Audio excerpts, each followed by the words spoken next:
If you're preying on somebody's downfall or you want to see them do bad, you're a loser. And also, if you go on Twitter, Instagram, or any social media platform and talk down on somebody when they are trying to better themselves and chase their dreams, you're a loser. Life is fairly simple, at least in my opinion. You have two types of people. You have winners and you have losers. I could sit up here and tell you the difference in both of these people, but I'm gonna try to sum it up real quick. You will never ever in a million years see a winner or a successful person hating on another man or woman. Why is that the case? Well, it's because they have so much going on, they're not worried about other people. Successful people don't even have time to go on Twitter and troll and make fun of others. And you can say what you want about me, call me names, call me this or that, I don't care. But I'm gonna tell you this, you will never find me or even see a comment from me on any social media platform hating on somebody else. I've never even felt the urge to write a hate comment even if I see something I don't like. I just keep scrolling and move on with my day. Making jokes and trolling people in the comment section, that's okay. I would never personally do it and you're never gonna catch me doing it, but I get it. The internet, it's gonna be the internet. But where you start to cross the line is when you have people out here chasing their dreams and going after something they're truly passionate about, and then people are clowning them. The NBA draft just wrapped up last night, and as most of you should know, there's only 60 picks. So to even be in consideration, that's a great achievement. Think of all the people in the world, and only 60 get chosen. You gotta be special to make it. For the most part, you only see the good about the NBA draft. You see people getting their name called out, you see the family, and you see them crying and their life changing in 24 hours. But with everything in life, with the good, you're also gonna have the bad, and there's a lot of stuff that goes on behind the scenes that doesn't get any recognition. Yes, they show you 60 players getting drafted, but there's also thousands of other players who were hoping they get drafted, or probably not 1,000, a couple hundred, and they're not or didn't get drafted. I don't even know where this myth has come out of nowhere where people think if you don't get drafted, your dream is over and you gotta do something else, because that's not the case. We see undrafted players every year become not a star, but a good role player on some teams. The journey to the NBA isn't over because you go undrafted, it's just another obstacle you gotta overcome. And even if you do get drafted, it doesn't guarantee anything. If you're drafted in the first round, yes, more than likely almost 95% of them are gonna be on the team and on a good contract.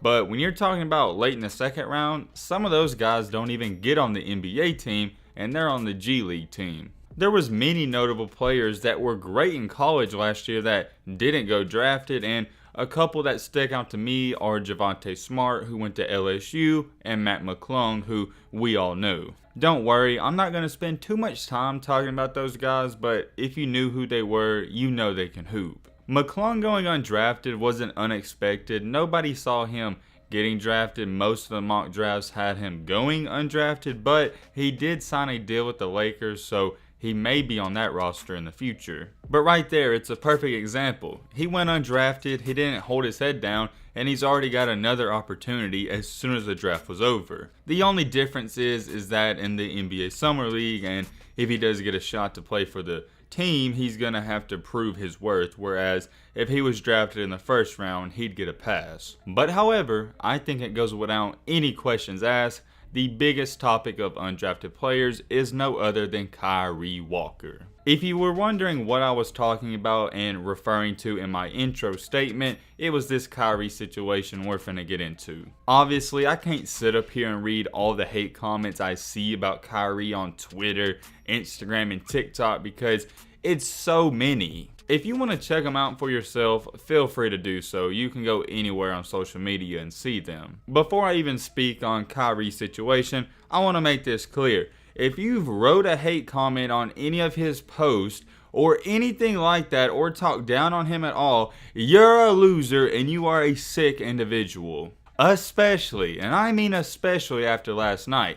If you waited till he went undrafted to say something to him or at him, you're a weirdo. I promise you, you'll never be successful and you're gonna work a job you hate till the day you die. Imagine feeling so insecure about yourself that you have to go to another man's social media account and talk down on him. And these aren't even basketball takes. If you want to say, or you were saying Kyree Walker is trash at basketball, that's fine. I'm okay with that because that's a basketball opinion and that's your opinion about his game. But the comments and the things I'm seeing about him have nothing to do with his basketball ability. It's just sad and insecure individuals trying to beat a man when he's down. And you want to know what's crazy about it? If he would have got drafted, those same people writing hate comments would have been congratulating him and saying, oh yeah, I knew you were going to make it. I know what some of you may be saying or thinking to yourself, Matt, what's got you feeling this type of way and what are some of the things they're saying about him? Like I said, I'm not going to give all these haters the clout and attention they want, but I'll read some of them so you can understand where I'm coming from. So yesterday on Twitter, and I believe he did on Instagram as well, he posted a couple of pictures of him dressed up in a suit, and he was doing that because it's draft day. And someone really had the nerve to wait right until the draft was over to say, my man put on a whole suit in his living room to go undrafted. Like, come on, dog. I get people like to troll, but you can't help but feel bad for Kyree in this situation, even if you don't like him. And he even subtweeted that and put, is what it is. For Kyree, if I had to give you any advice, do not even respond to these type of people. And then when the draft was over, all he said was, appreciate all the love for real. I'm happy I was just a part of it. And then you got people saying, LMAO, go back to high school. Oh, now he's going to be working at McDonald's and yada yada yada. And the biggest troll in all of his Twitter is how people are sending him applications for Wendy's and McDonald's. Here's the thing, people are different and some people can't handle hate as well as others. For me personally, I will never in a million years even read a hate comment because one, I don't even read comments, and two, I will never even reply to a hate comment. If you're hating on me, I straight up feel bad for you because I'll never even see it. Other people though, they might look at their comments. And I've noticed where some of you guys on Instagram have sent me where Kyree acknowledges hate comments, and I wish he wouldn't do that, but some people like Kevin Durant, they see them and it hurts their feelings. I'm not saying it hurts Kyree's feelings, I'm just saying we know KD gets his feelings hurt. And I do want to say this for all the people that preyed on his downfall and are continuing to prey on his downfall. You better keep that same energy because if he gets an opportunity and he somehow gets to the NBA and becomes a great player one day, which I wouldn't be shocked, that man is going to talk his you-know-what. He's going to let every single one of you hear about it and feel his wrath. Here's all Kyree has said and even tweeted about after the draft. He said, the one we talked about, appreciate all the love for real. I'm happy I was a part of it. Then he said, is what it is, to that comment talking about, making fun of him. And then he said, stay down to the come up, #hungry. And then above that, his last current tweet is, it hurt, but it going to make me go harder. It don't stop. We still good. And even after that last tweet he tweeted out, there was still so many hate comments, and I can promise you this, all those bots in the comment section, they live with their parents still. Kyree's doing his own thing, he pays his own bills, he's by himself, and he's chasing his dream. Leave the man alone. Everyone's always like, oh yeah, chase your dreams, but when you see a young kid or young man trying to do it, you hate on him and knock him down. My biggest problem with all this is that people waited to troll him until after he went undrafted. Like, you couldn't talk crap before the draft because you were scared he might get picked, but after you felt comfortable talking all this stuff. It's the same thing and the equivalent to a pickup game in basketball when a player's winning a game and that's when they start talking trash. It's easy to talk trash when you're winning, but a real man can talk trash when the score is even or he's even losing. And let me make this clear before I end this video off, there is a big difference in hate and giving your opinion. If you think Kyree Walker isn't good at basketball, that's fine, but this isn't what these comments are talking about. I come on this channel and sometimes I say, like yesterday, I don't think Sharife Cooper is going to be that great of an NBA player. That's not me hating on Sharife.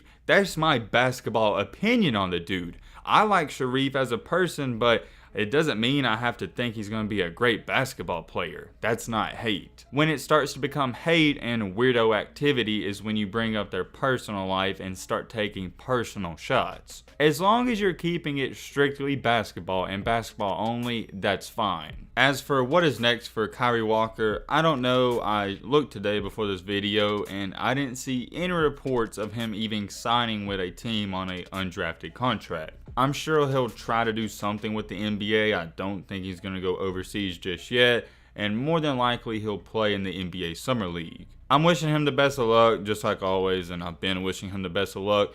And if you hate this dude, I don't know what to tell you. Just leave it alone and keep it to yourself. And remember, this guy, he's going through a tough time. I know nothing crazy happened, but going undrafted, it hurts. And also remember that at the end of the day, this dude is human just like me and you. You wouldn't like Kyree dishing you and dogging you, so keep that same energy. But with all that being said, it's going to wrap up this video. I hope you guys enjoyed. Hope you guys learned something. If you're new to the channel, what are you doing? Join the family, hit that subscribe button, and leave a like for more. And as always, let's be great. I'm out, y'all. Peace.